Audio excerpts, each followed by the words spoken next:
अस्सलाम वालेकुम। एक नए वीलॉग में आपको खुशामदीद कहते हैं। उम्मीद है आप जहाँ भी होंगे खैरियत से होंगे। पाकिस्तान की सियासत ज़ाहिर है कि उसमें कोई ऐसा दिन नहीं है कि जो बोरिंग दिन हो। आज भी बहुत सी डेवलपमेंट्स हुई हैं, लेकिन ज़ाहिर है कि फ़ॉरेन पॉलिसी के ऊपर भी कुछ ऐसी डेवलपमेंट्स हैं जिस पर बात करना बहुत ज़रूरी है। आपको याद होगा कि कुछ रोज़ पहले दफ्तर ख़ारजा ने बाकायदा तौर पर ये ऐलान किया कि वज़ीर ख़ारजा बिलावल भुट्टो ज़रदारी जो अगले माह के पहले हफ्ते यानी कि 4 और 5 मई को गोवा में शंघाई कोऑपरेशन ऑर्गेनाइजेशन की एक मीटिंग हो रही है, जिसमें जो शंघाई कोऑपरेशन ऑर्गेनाइजेशन ये जो तंजीम है, रीजनल फोरम है, इसके जो मेंबर स्टेट्स हैं, इनके फॉरेन मिनिस्टर्स जो हैं वो गोवा में मिल रहे हैं। और ऐलान पाकिस्तान की तरफ से ये हुआ है कि इसमें वज़ीर ख़ारजा बाकायदा तौर पर ख़ुद शिरकत करेंगी। ये गैर मामूली और अहम डेवलपमेंट है इस कॉन्टेक्स्ट में। एक कि इस वक्त जो पाकिस्तान और भारत के ताल्लुकात की नौयत है वो हमारे सामने है, और 2011 में आखिरी मरतबा पाकिस्तान का कोई वज़ीर ख़ारजा उसने भारत का दौरा किया था, और उस वक्त हिना रब्बानी खर पाकिस्तान की वज़ीर ख़ारजा थी जिन्होंने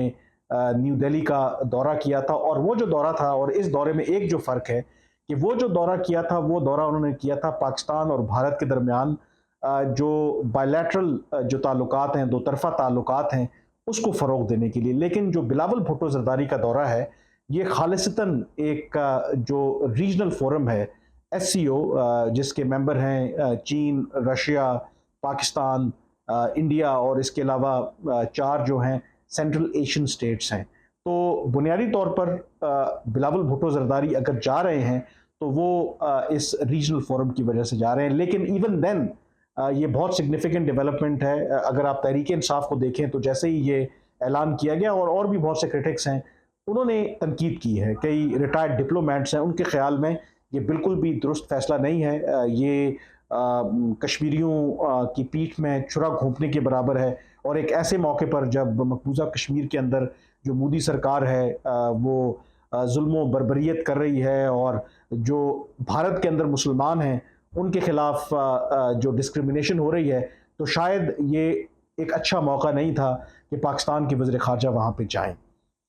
आज मैं आपको कुछ इसकी बैकग्राउंड इंफॉर्मेशन आपके साथ शेयर करूंगा, और बताऊंगा कि ये जो बिलावल भुट्टो ज़रदारी को भारत भेजने का फ़ैसला है, ये कहाँ हुआ, क्या तमाम जो पाकिस्तान के अंदर स्टेक होल्डर्स हैं, ख़ास करके पाकिस्तान की सिक्योरिटी जो एस्टेब्लिशमेंट है, क्या वो ऑन बोर्ड है, इसमें चीन का क्या किरदार है, इसमें क्या पाकिस्तान के जो दोस्त ममालिक हैं जो चाहते हैं कि पाकिस्तान और भारत के दरमियान जो ताल्लुकात हैं वो नॉर्मलाइज हों, क्या उन्होंने भी कुछ किरदार अदा किया। इस हवाले से मैं आपके साथ कुछ ऐसी इन्फॉर्मेशन शेयर करूंगा जो आई एम श्योर के आपको अदरवाइज देखने को, पढ़ने को या सुनने को नहीं मिली होगी। सबसे पहले ये जो फैसला हुआ बहुत से लोगों के लिए तो हैरान कुन होगा, लेकिन शायद मेरे लिए इतना हैरान कुन नहीं था, क्योंकि ऑलरेडी जब गालिबन जनवरी में ये दावत दी गई थी भारत की तरफ से वज़ीर ख़ारजा बिलावल भुट्टो ज़रदारी को कि वो जो एससीओ की काउंसिल ऑफ फॉरेन मिनिस्टर्स की मीटिंग है उसमें वो शिरकत करें। और ये भारत ने पाकिस्तान पर कोई एहसान नहीं किया, क्योंकि भारत के पास इस वक्त जो एससीओ की सदारत है, और उस पर ये पाबंदी है कि वो बाकी जो मेंबर कंट्रीज़ हैं उसके साथ साथ पाकिस्तान को भी इसमें दावत दे। लेकिन सबसे अहम सवाल यही था कि क्या पाकिस्तान ये जो दावत है वो कबूल करेगा, क्या पाकिस्तान अपना जो वज़ीर ख़ारजा है वो भारत भेजेगा, या फिर पाकिस्तान के पास एक ऑप्शन मौजूद था कि वो वीडियो लिंक के ज़रिए इसमें शिरकत कर सकता है। अब ये जो फ़ैसला लिया गया है, क्योंकि भारत के पास ये सदारत जब आई थी तो ये तो सबको पता था कि भारत ने सीरीज़ ऑफ इवेंट्स जो हैं वो होस्ट करने हैं। वो डिफेंस मिनिस्टर की मीटिंग भी है, वो नेशनल सिक्योरिटी एडवाइज़र्स की भी है, और इवन जुलाई में समिट मीटिंग होनी है, तो उसमें पाकिस्तान को दावत मिलना थी। तो इस हवाले से ये मैं आपके साथ इंफॉर्मेशन अब शेयर कर रहा हूँ कि पाकिस्तान के अंदर गुज़श्ता कई माह से कंसल्टेशन जो है वो ऑलरेडी शुरू हो गई थी। मीन के कोई 3-4 महीने पहले पाकिस्तान ने इसके ऊपर मशावरत शुरू कर दी थी तमाम जो स्टेक होल्डर्स हैं कि अगर पाकिस्तान को दावत आएगी तो क्या पाकिस्तान को तमाम जो इस वक्त हालात हैं उनको सामने रखते हुए जाना चाहिए भारत या नहीं जाना चाहिए। तो ये फिर फैसला ले लिया गया कि यस, पाकिस्तान को जाना चाहिए, और इसमें जो लीड ली जो मेरी इतलात हैं वो फ़ॉरेन ऑफिस ने ली कि फ़ॉरेन ऑफिस की तरफ से ये बहुत ज़्यादा ये स्ट्रांगली रेकमेंड किया गया था कि पाकिस्तान को बिल्कुल जाना चाहिए भारत, बावजूद इसके कि हमारे जो ताल्लुकात की नौइयत है जो बायलैटरल, वो बिल्कुल भी इस वक्त आइडियल नहीं है। और हो सकता है कि पाकिस्तान के ऊपर, पाकिस्तान के अंदर से इस फैसले के ऊपर तनकीद भी हो, लेकिन भारत को पाकिस्तान को यह मौका नहीं देना चाहिए कि इतना अहम जो फोरम है जिसमें चीन और रूस भी शामिल है, और हम अगर वहाँ पे नहीं जाते तो जाहिर है कि भारत को एक मौका मिलेगा कि वो अगेन पॉइंट स्कोर करेगा कि देखें पाकिस्तान जो है उसकी तो पॉलिसी यही है कि वो रीजन से हटकर वो अपनी एक अलग पॉलिसी चलाना चाहता है। तो ये दफ्तर खारजा की तरफ से बड़ी एक स्ट्रॉन्ग रिकमेंडेशन थी कि पाकिस्तान को जाना चाहिए, वज़ीर खारजा को वहाँ पे जाना चाहिए, और इतना जो अहम फोरम है उसको खाली नहीं छोड़ना चाहिए। और अगर आप देखें जब से पाकिस्तान मेंबर बना है, 2017 में पाकिस्तान और भारत बाकायदा तौर पर एससीओ के मेंबर बने, तो दोनों ने ये कमिट भी किया कि इन जो पाकिस्तान और भारत के जो बायलैटरल रिलेशनशिप हैं वो अंडरमाइन नहीं करेंगे एससीओ के प्रोसेस को। जिस तरह हमने सार्क के प्रोसेस को, ये जो सार्क तंजीम है वो वर्चुअली अब तो मेरे ख्याल में ख़त्म हो गई है, और उसकी सबसे बड़ी वजह यही है कि पाकिस्तान और भारत के जो दोतरफा मसाइल हैं वो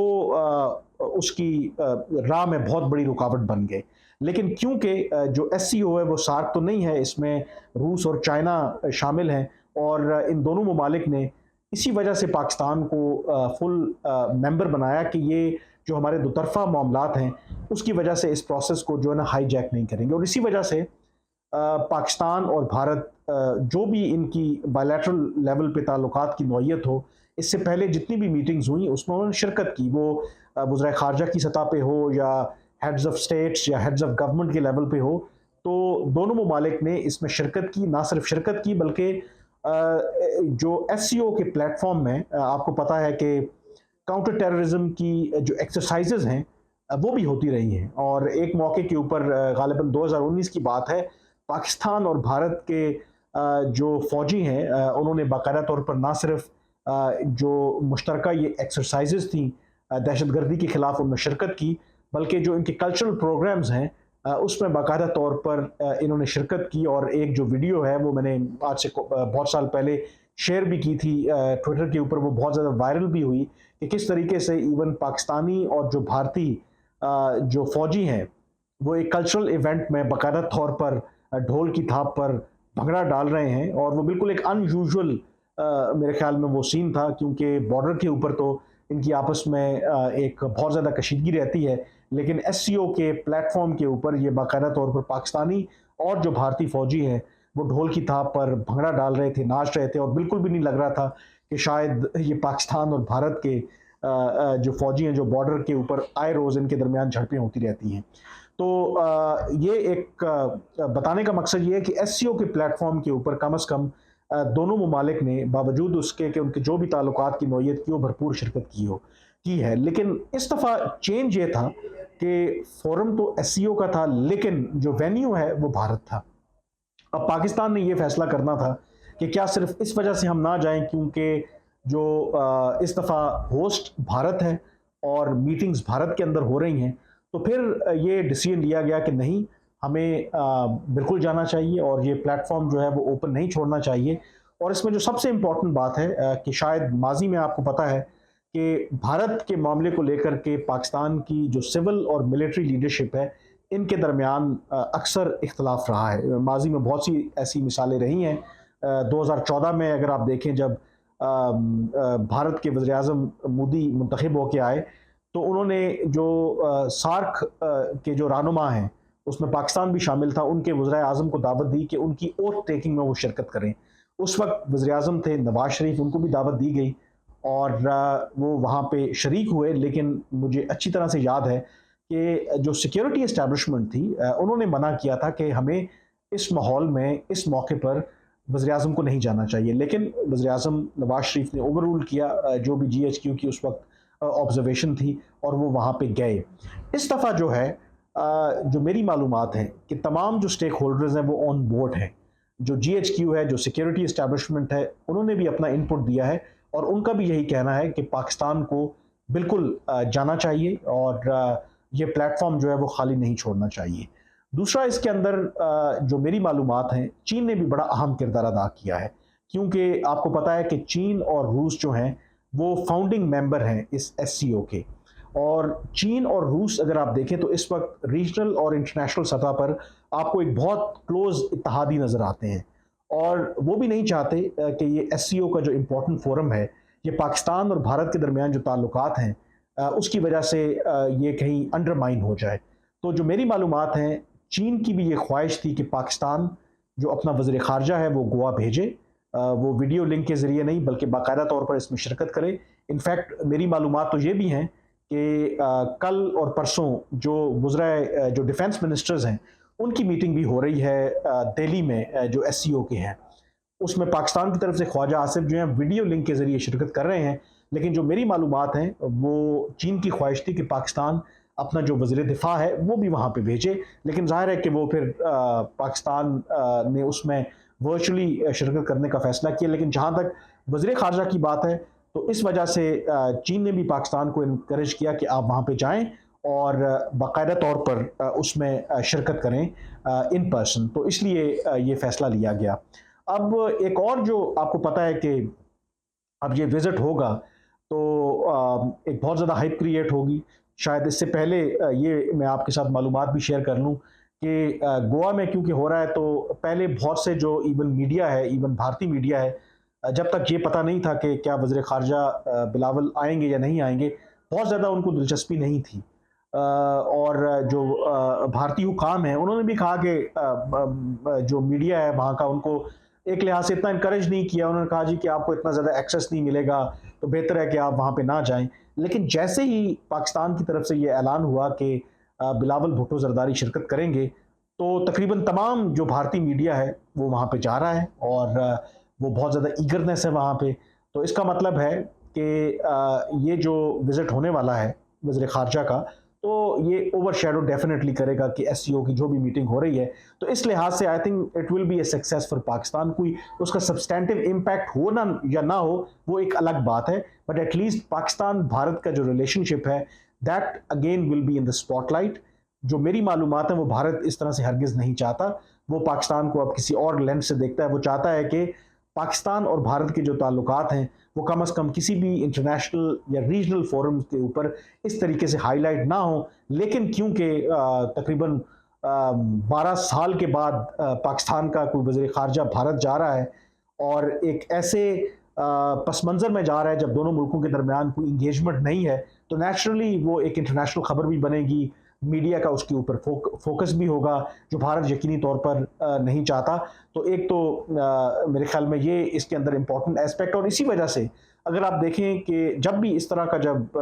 हाई लेवल इंगेजमेंट होती है दोनों मुल्कों के दरमियान, तो भारत के अंदर एक एलिमेंट ऐसा है, पाकिस्तान के अंदर भी ऐसे लोग हैं जो इसको सैबोटाज करने की कोशिश करते हैं। एक खबर अगर आपने देखा होगा 2 रोज़ पहले आई थी भारतीय एक मीडिया में कि भारत के वज़ीर ख़ारजा ने पाकिस्तान ने दरख्वास्त की थी कि उनके साथ एक बायलैटरल मीटिंग हो, उसको मुस्तरद कर दिया है।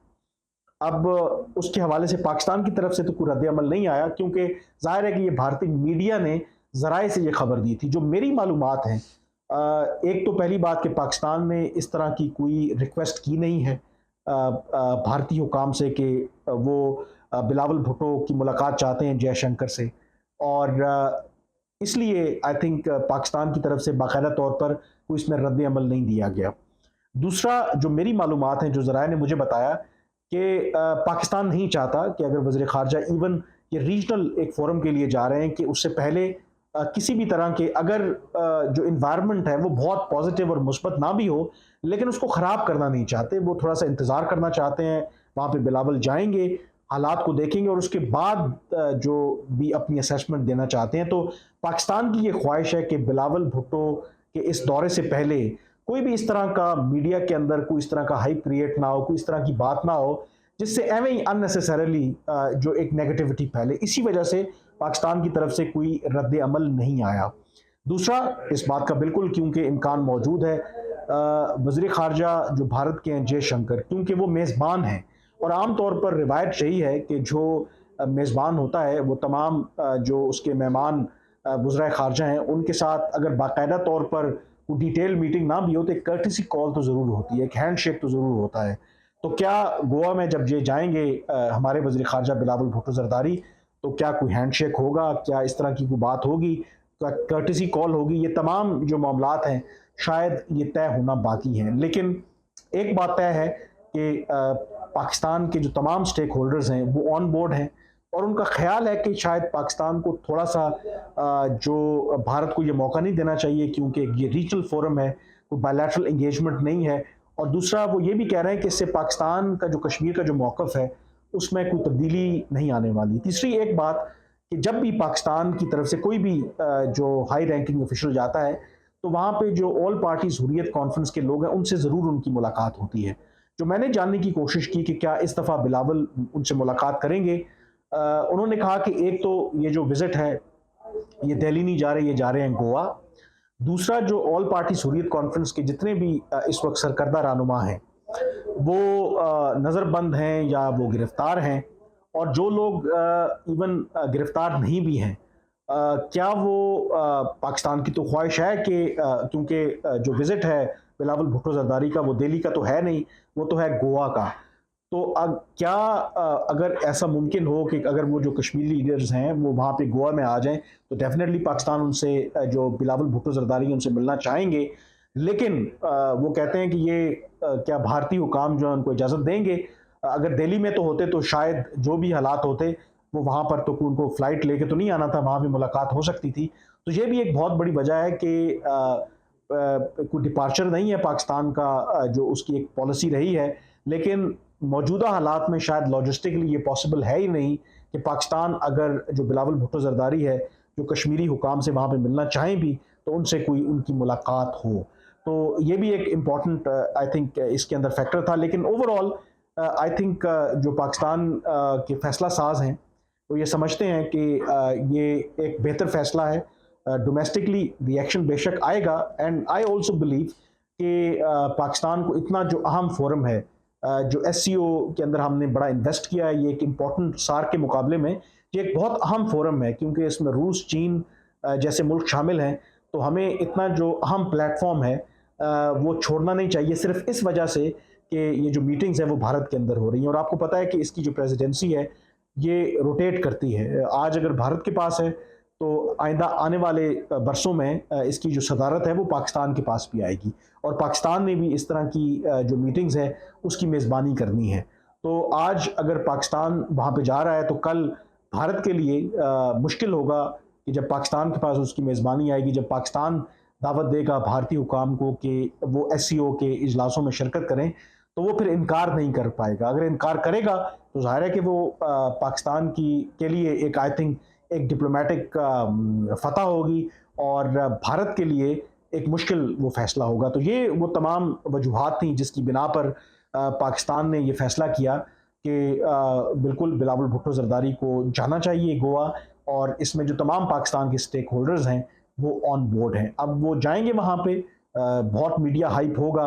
वो किस तरीके से अपने आप को कंडक्ट करते हैं, क्या इससे दोनों मुल्कों के दरमियान बर्फ़ पिघलती है या हालात जो हैं वो मज़ीद ख़राब हो सकते हैं। कोई इस तरह का बयान, कोई इस तरह का स्टेटमेंट बिलावल की तरफ से या भारतीय हुकाम की तरफ से आ सकता है जिससे मज़ीद जो